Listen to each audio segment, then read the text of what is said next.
Now for the long program. Guys, this is amazing. I mean, this is the museum. This is what goes on behind the closed doors. And so I'd like to invite you to listen and visit, more importantly, with Dr. Julie Stein as we go through the first time to see the Burke Museum at here, Seattle Rotary 4.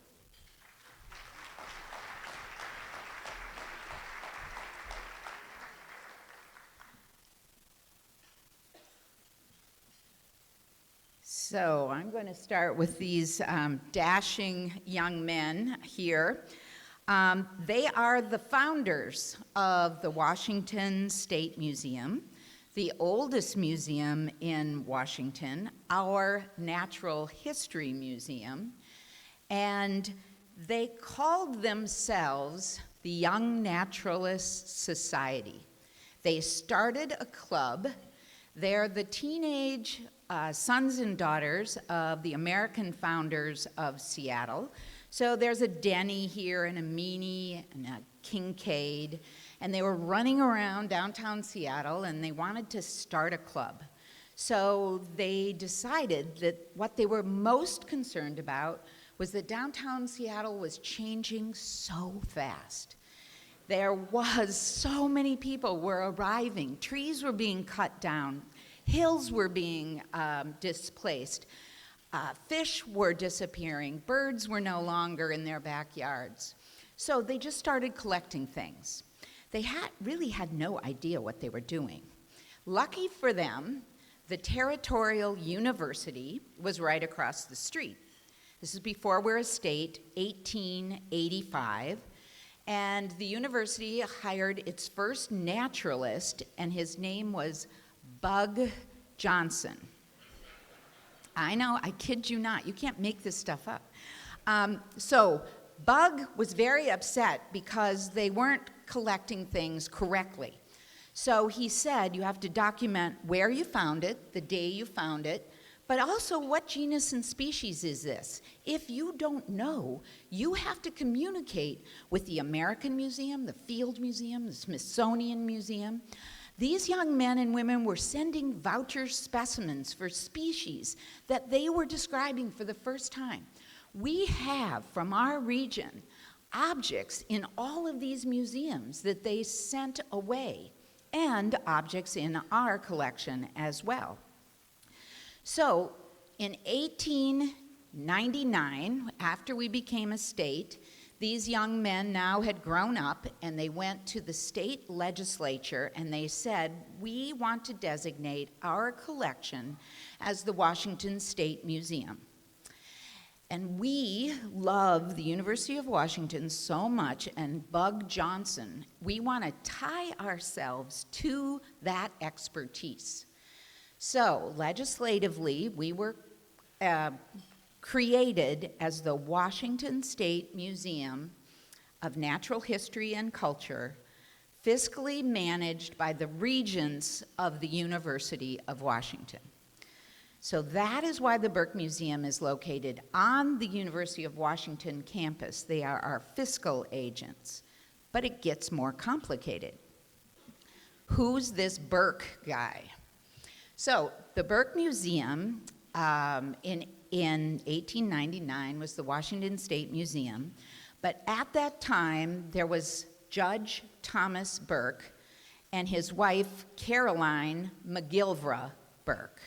Now, Judge Burke had a law firm with the McGilvra lawyer, and he married his partner's daughter. I think that's a good strategy. I don't know about you, but he also was the lawyer, the local lawyer for James Hill, and he got very involved in railroads. So he was a business guy. You may know his most famous railroad, where he partnered with Daniel Gilman, and he and Gilman started a railroad from downtown that went all the way around the northern end of Lake Washington and is now referred to as, yes, the Burke-Gilman Trail. So the third thing that Thomas Burke was, besides a lawyer and a businessman, is he was a civic leader. He was the founder of almost every important club and civic entity and institution in town. He was one of the founders of the Rainier Club in 1888, of the Seattle Symphony in 1903, and Seattle Rotary 4 in 1909. He was one of your founders. So he and Caroline had no children, they had no other family, so they left their entire estate to the Washington State Museum with the one stipulation that their name had to be included, his name, not hers. So we are, get ready, the Thomas Burke Memorial, Washington State Museum of Natural History and Culture, fiscally managed by the University of Washington. No problem. So, in the intervening years, we have accumulated 16 million objects, carefully selected by curators, all of whom have been faculty at the University of Washington. Carefully selected to represent problems of the natural world all over the globe. And to demonstrate the importance of them, I want to give you 3 examples. Before I do, I wanted you to just kind of gaze at this picture. This is a view of members behind the scenes night. One day a year, when you can go behind these very hard walls in a building that was built in 1962, that has no air conditioning, and that we have completely outgrown. So later I'll tell you about the new museum, but first I want to tell you why these collections are important, and important to all of us. The first collection I want to tell you about is our genetic resource collection. Now, genetic resource is a fancy term for tissue samples of all the animals that have been brought into the museum. A little piece of heart, liver, and muscle is put into one of these little tubes, a tube the size of your pinky finger, and it is frozen, I'm going to go back, frozen in ultra-cold freezers to prevent any kind of decay. Now, if you were somebody, a biologist, who was interested in anything on the molecular level, you realize that you have to freeze these to stop decomposition.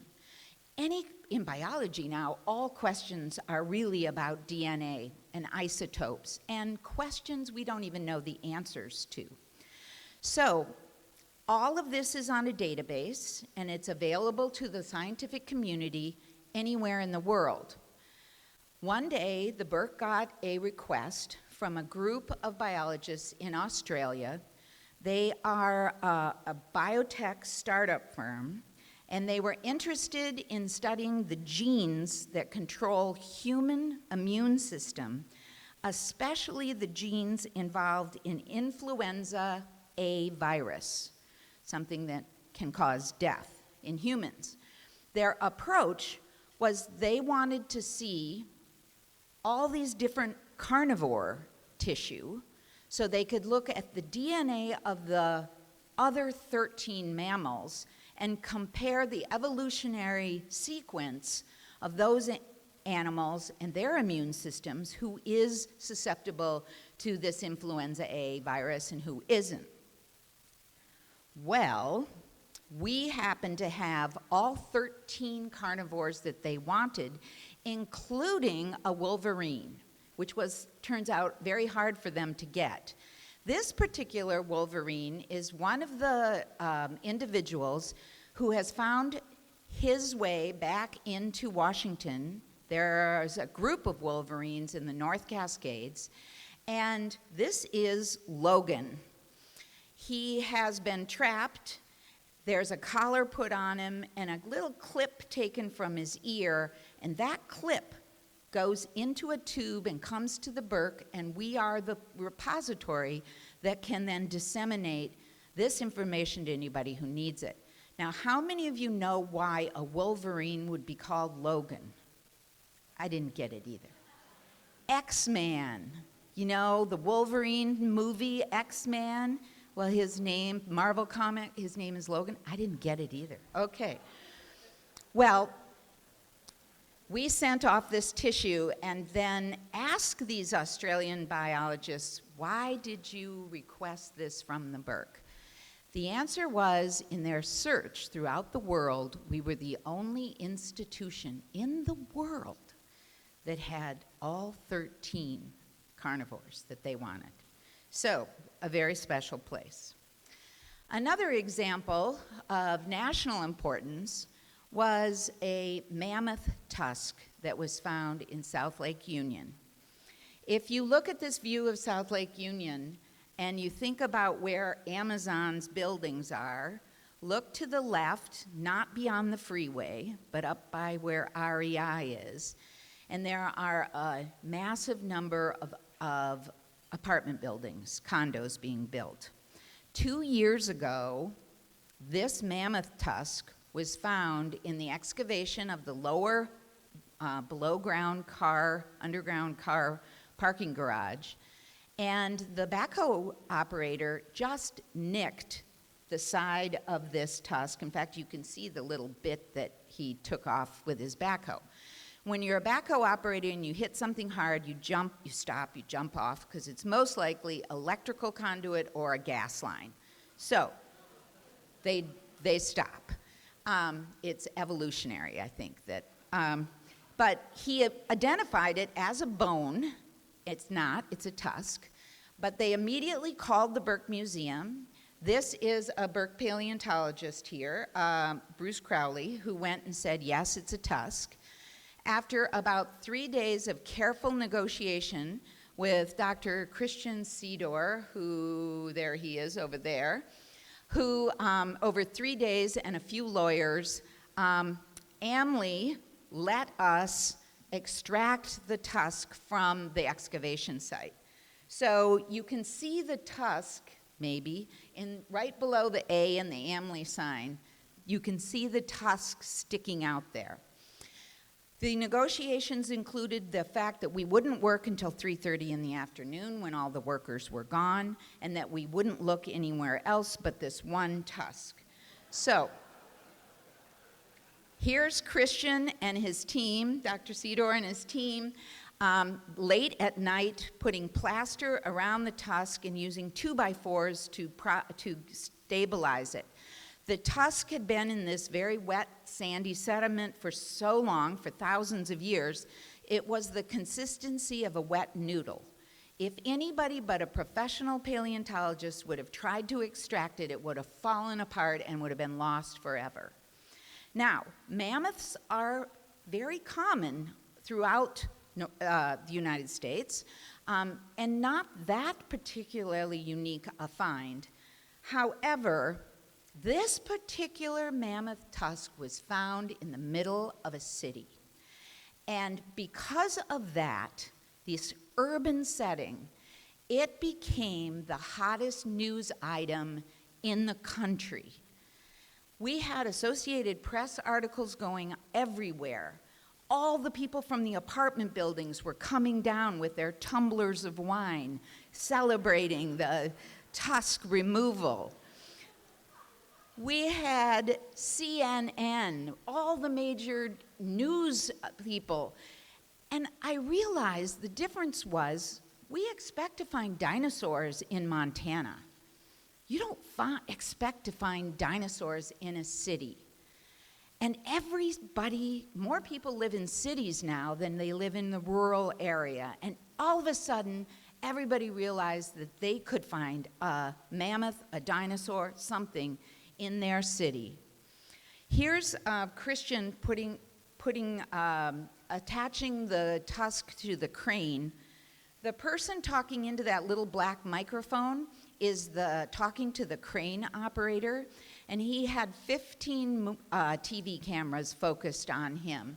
And he told me later it was the most terrifying thing he has ever done in his life.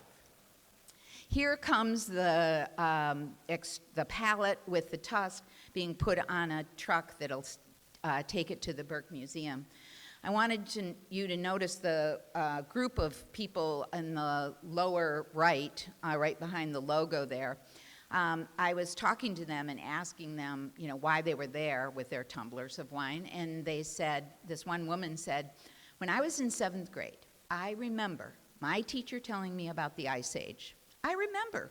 It was cold, there was ice, I remember. But I never knew a mammoth lived under my apartment building. There is just something magical when this abstract notion of a 7th grade teacher becomes a reality in your backyard. And I think that was the magic that happened in the nation. 8,000 people came to see the Tusk. And we, now after 2 years, it has been drying, and we are about to unveil it again. So watch for the Tusk to reemerge. The last example is about a UW football player named Danny Shelton. For those of you who don't know football, Danny was UW football defensive lineman tackle, who is from Auburn, Washington. He was drafted in the first round to the Cleveland Browns, which is a pretty amazing thing for any football player. But Danny came to us from Auburn, Washington, and he came to UW with totally a focus on football. He was pretty unaware of his potential to become an outstanding student and academic leader. He really, up to this point, had not been very interested in school.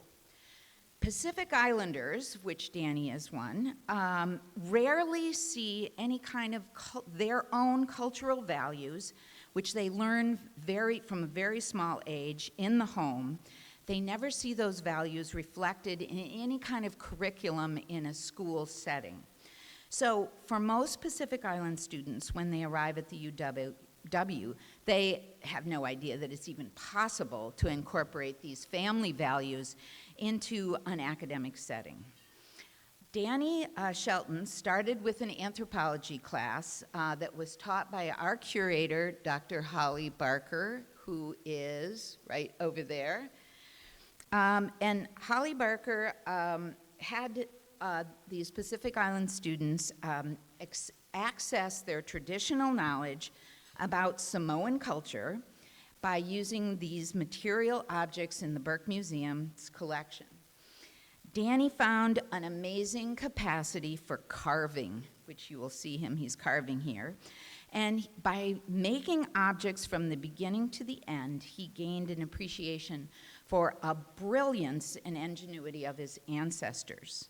Here, Danny is constructing a pump drill with a funny classmate making a face there. He and the class researched this example of a pump drill from our Burke collection, and they added to the Burke's understanding of these tools by incorporating all kinds of information from their family members. They were interviewing their family, coming back, and an amazing amount of information about engineering. The whole class made these pump drills, and it was a realization that unlike what they thought, that knowledge comes from books, there's all kinds of knowledge that isn't in any book. And it's for Danny and his fellow students here, the ability to access that knowledge in the forms that were made by his ancestors opened new pathways of understanding, as well as opportunities to draw his family, take pride in his culture. He, Danny, and others are hands-on kinetic learners, and the Burke provided an opportunity to develop a love of research. And it created this visceral connection to his culture as well as many others.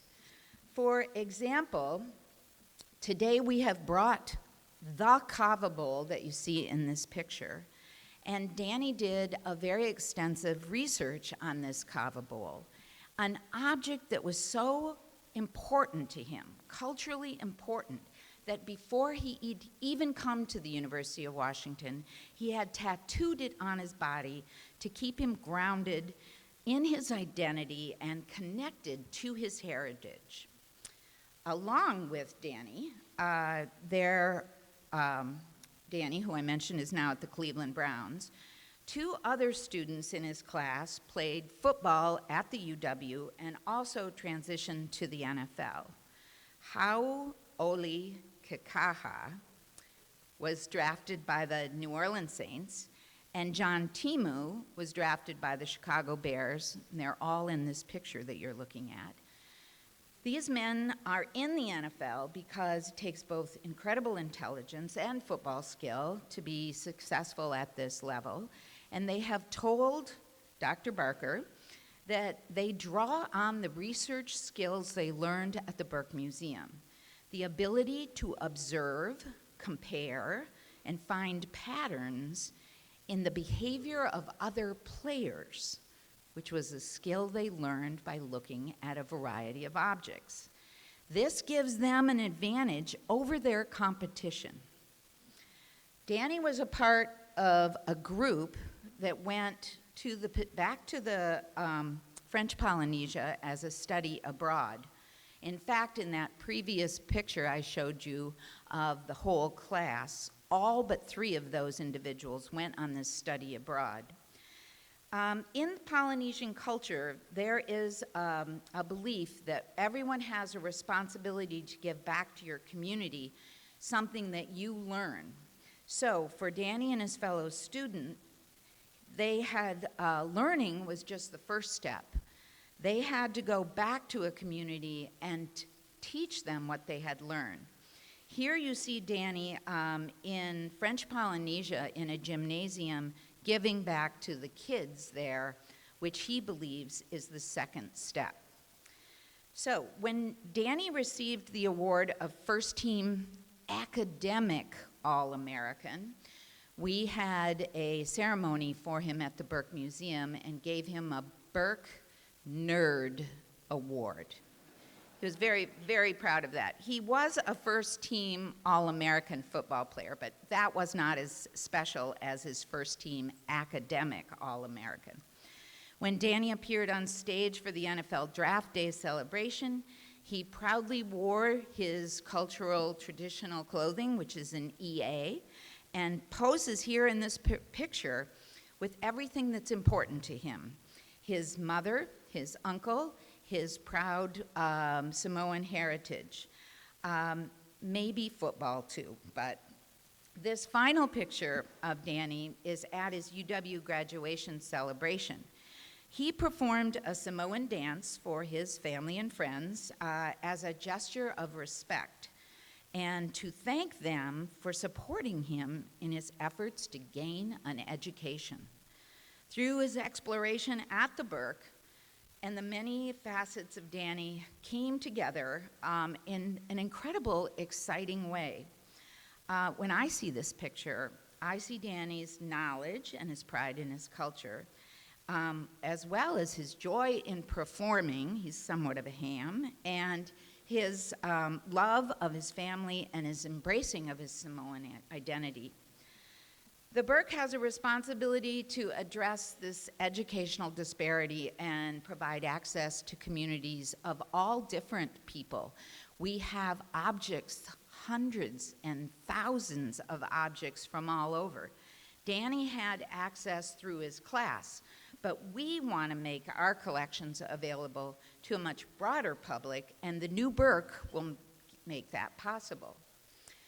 So the current Burke is located at the UW campus. It's tucked away on 45th Avenue. That's if you come from I-5 and you get off on 45th, you would enter campus through the Memorial Way, and we're tucked behind those trees.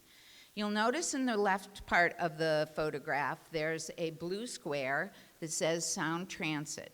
This is the next to open Sound Transit station called the University District Station. scheduled to open in 2012. The new Burke wants to open its front door to the community and to the people arriving on that stage. So the white rectangle in this picture will be the new building. We will completely landscape the corner of campus, very important corner. The front door will look to the community. There'll be a central square, a patio, and a very formal garden with steps that you can sit at, open to the public. The building is being designed by Tom Kundig of Olson Kundig. And here you're looking at the front door along 15th Avenue. Iconic big objects in this lantern will signal very clearly that this is a natural history museum. A big whale, a Coast Salish welcoming figure, and a mastodon are the contenders for this space. The other side of the building is that open patio I mentioned and overlooking that garden. And inside, as John Pohl mentioned, we will have 3 stories of a museum that's doing something different from any other museum.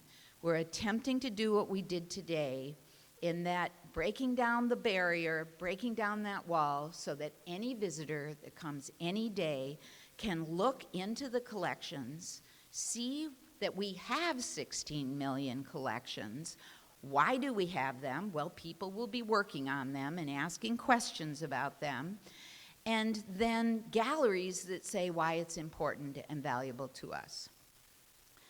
The timeline is, in the red timeline, we are done with design and construction documents. And although you can't read it, it says groundbreaking May 18th of this year. That's just 2 months away. So, first of all, I would like to invite you all to groundbreaking. It's open to the public, and arrive at 1 o'clock. There'll be lots of speakers at 1:30, and it will be a great celebration for the natural history lovers of our community. Anybody who wants more information, I think there are things on your table and on the table back there about information. When the building is built, in about 2 years, we'll then move 16 million objects from the old building to the new, and we will tear down the old building and put the landscaping in. So, we'll see you in 2019 for the grand opening of the Museum of Natural History, the Washington State Museum that you own, and that helps us protect and care and understand this place we call the Northwest. Thank you.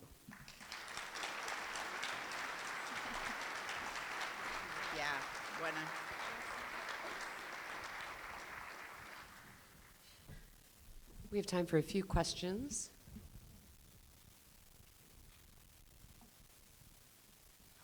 How will the amount of display space compare to the current museum?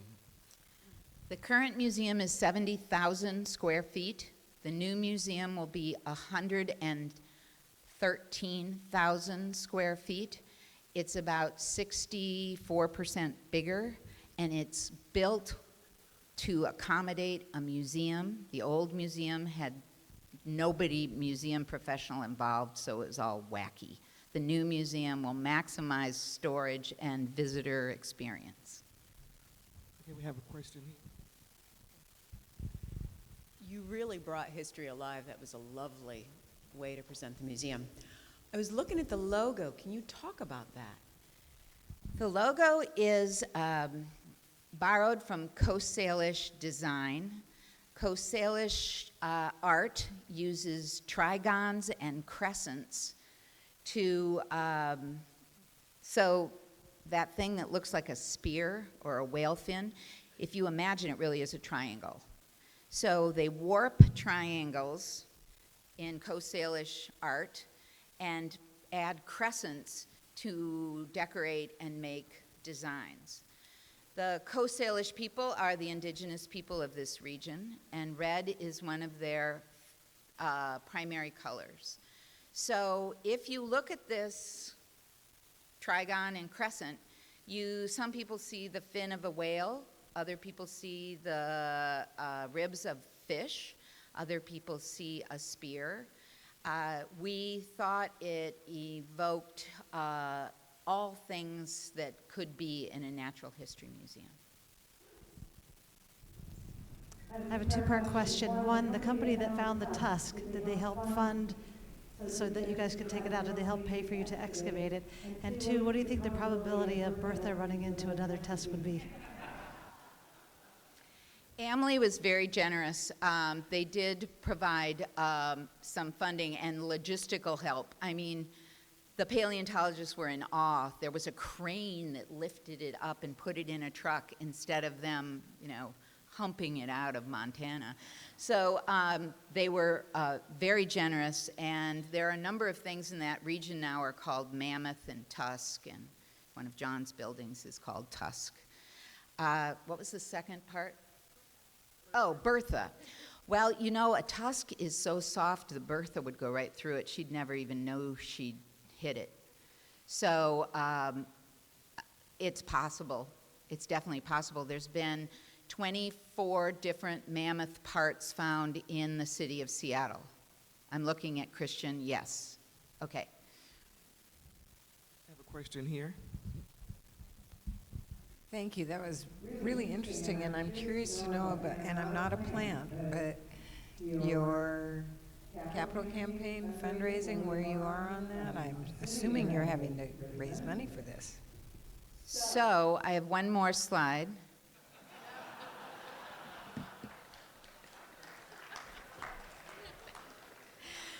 So I don't know her. I really don't. It's a $99 million campaign, and you can see that construction is $79 million. There's exhibits and endowment and campaign cost. The sources of the funding are the state is giving us $54 million, and of that, the largest portion is for construction. You may have read in the paper that the state gave us the construction money over 2 biennia. One was last biennia, and the second half of the construction funds will be given to us in 2017.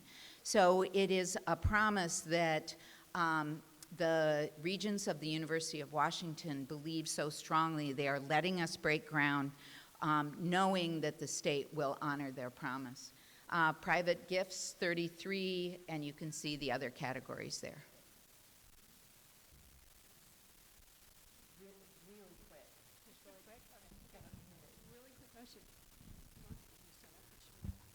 Okay, quick question. Where you found the tusk, does it happen to be in the Denny regrade area? Yes. And when the on and off ramp was put in for the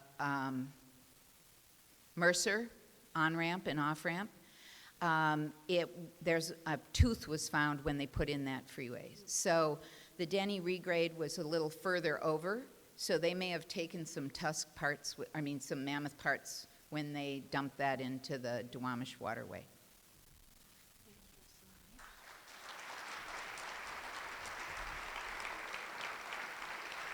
Thank you, Julie and Brody. I am pretty sure I would have done better in my science class had you been my teachers. My neighbor Tom Laz is a holdout hippie, and he is a curator of found objects and living things. From Volkswagen hubcap art to raising baby seals in his bathtub, there is no end to Tom's stories, and Tom's stories often have no end. His home is equal parts museum and arboretum. I met Tom on the dock last summer. He was carrying a large, unidentifiable object. "Can you believe someone threw this away?" he said. I smiled, thinking, yes, then complimented him on his ability to see potential. I cannot wait to see what that thing becomes. Tom's whole being exemplifies how objects that surround us tell our stories. The more curious we are, the more unexpected our stories become. See you next week.